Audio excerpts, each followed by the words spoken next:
Right now, somewhere in the world, two people are sitting across from each other, a man and a woman. A normal conversation is happening, at least on the surface, but something deeper is also happening at the same time. She isn't just speaking with words, she's communicating with pauses, with posture, with small unconscious shifts in her body. And the strange part is, he doesn't notice it. To him, everything feels normal, casual, friendly. But later, when the moment is gone, he's left with confusion, trying to replay the interaction in his mind, asking himself, where did it change? If you've ever been in that situation, pay attention, because what you're about to understand isn't about guessing, it's about seeing what was already there. And no, this isn't manipulation, it's awareness of human behavior. Because before a person ever speaks their intention, their body has already started revealing it. The truth is, most men don't miss opportunities because they lack confidence in words. They miss them because they aren't trained to observe silence. Attraction doesn't usually announce itself. It builds quietly through subtle signals most people overlook. Psychological research in human behavior suggests that nonverbal cues often appear before conscious awareness catches up, meaning what someone feels internally can show externally before they even realize it themselves. And here's the important part. These signals are not strategies, not performances, not planned actions. They are natural, unconscious responses that emerge when comfort and attraction start to develop. So in this breakdown, we're going to look at 4 key areas of the body where these shifts often become visible. But before we go further, there's something you need to understand. The human body is not good at hiding the truth. Words can be controlled, smiles can be performed, but the body, it almost always reveals what's underneath. And that's exactly why this matters. Let's start with the first area, something most men completely overlook, the neck. Not just seeing it, but how it naturally appears in behavior. When a woman slightly tilts her head while listening or gently moves her hair to one side or leaves one side of her neck subtly exposed for a moment longer than usual, these aren't random movements. From a biological perspective, the neck is one of the most vulnerable areas of the body. It protects vital arteries and airways. So when it's exposed, even unconsciously, it often signals one thing: safety. On a deeper level, the body is communicating, I don't feel threatened here. And comfort always comes before attraction, never after. But it goes even further than that. When a sense of ease starts building, you'll sometimes notice small, unconscious behaviors. Lightly touching the neck, adjusting a necklace, or fingers resting there for a few seconds longer than necessary. These aren't calculated actions. They're subtle, instinctive responses, almost as if the body is drawing attention to a place that represents vulnerability and openness at the same time. And that's where the real signal begins to form.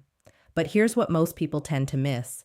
If she's showing openness in her posture, like exposing her neck, and at the same time she's not creating distance, not leaning away, not turning her body out of the interaction, that combination matters because distance changes everything.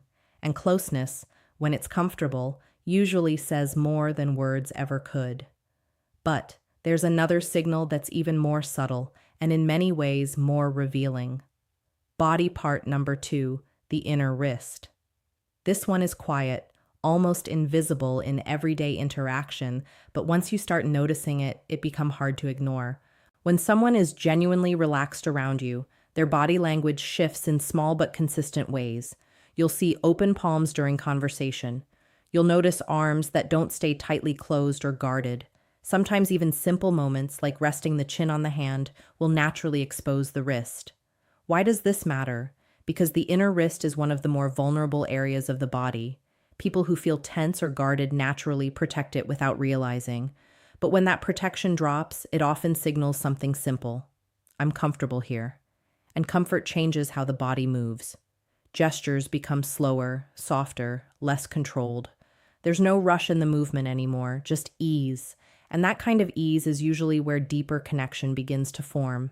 Now, let me ask you something. Just observe your own experience for a moment. Have you ever noticed someone gently adjusting their sleeve, bracelet, or watch while talking to you? Small movements like that often go unnoticed, but they say a lot about internal state. Because individually this sign doesn't mean everything, but when it starts appearing alongside other signals, it begins to point towards something more consistent.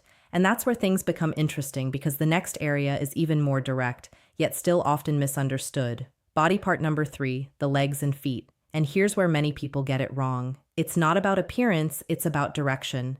Feet and legs are often some of the most honest parts of the body, mainly because people rarely think about controlling them. So when someone is genuinely engaged in a conversation, it often shows up there first.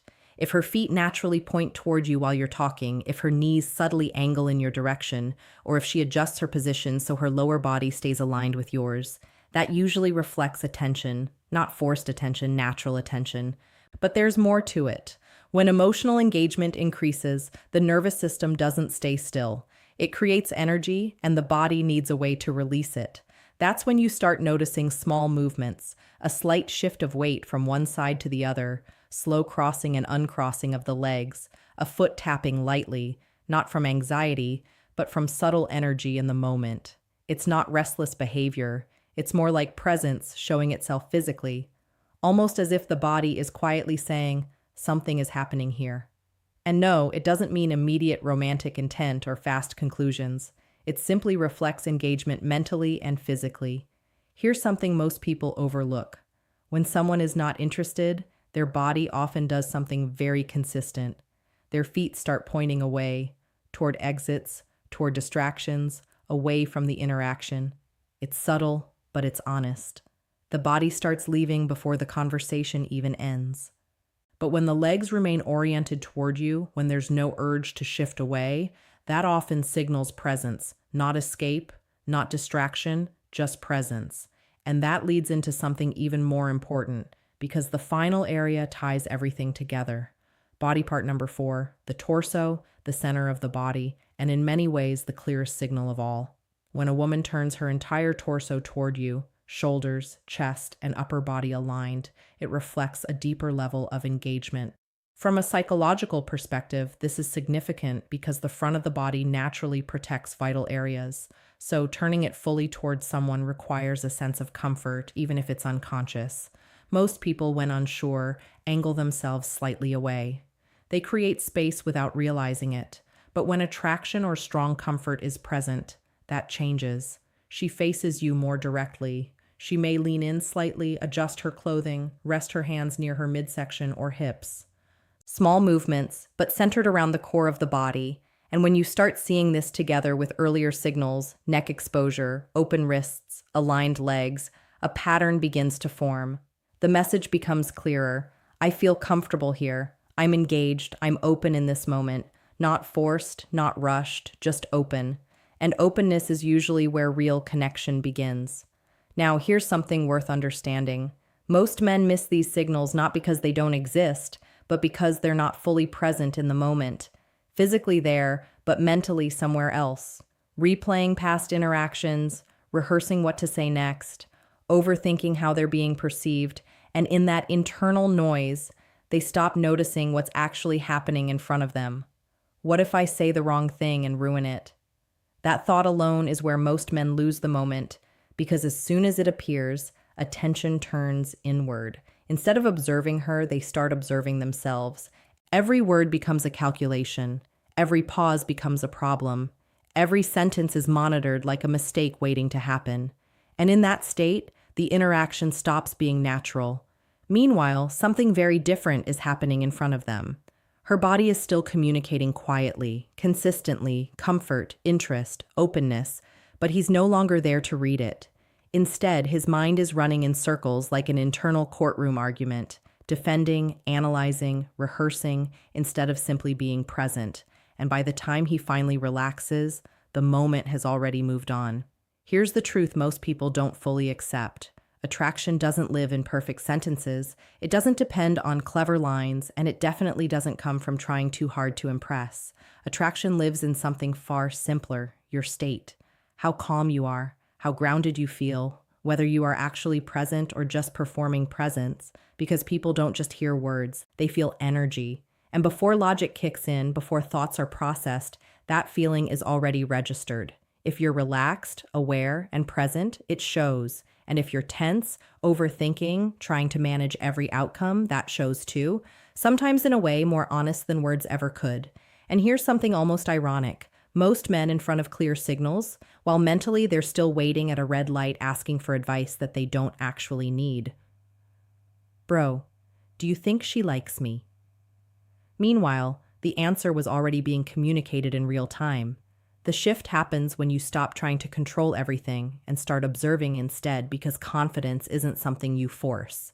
It's something that appears when you're no longer fighting the moment. And in that shift from overthinking to awareness, everything changes. So, how should you respond when you actually notice these signals? The answer is simple. You don't rush, you don't push, you don't force meaning, you slow down, you match the pace of the interaction, you stay grounded, you keep the space comfortable, because real attraction doesn't grow under pressure, it grows in safety. And if those signals are there, the strongest move is often the most controlled one. Stay calm, stay present, let things unfold naturally. That is what confidence actually looks like. So when you bring it all together, the neck reflects comfort, the wrists reflect openness, the legs show direction of attention, the torso shows deeper engagement. One signal alone means curiosity. Multiple signals together start forming interest. And when they appear naturally, it stops being just conversation and becomes connection. Before you move on, just reflect on this. Which of these moments have you seen before but only understood too late? Because awareness is step one, and action always comes after. And once you start noticing them, you won't look at conversations the same way again.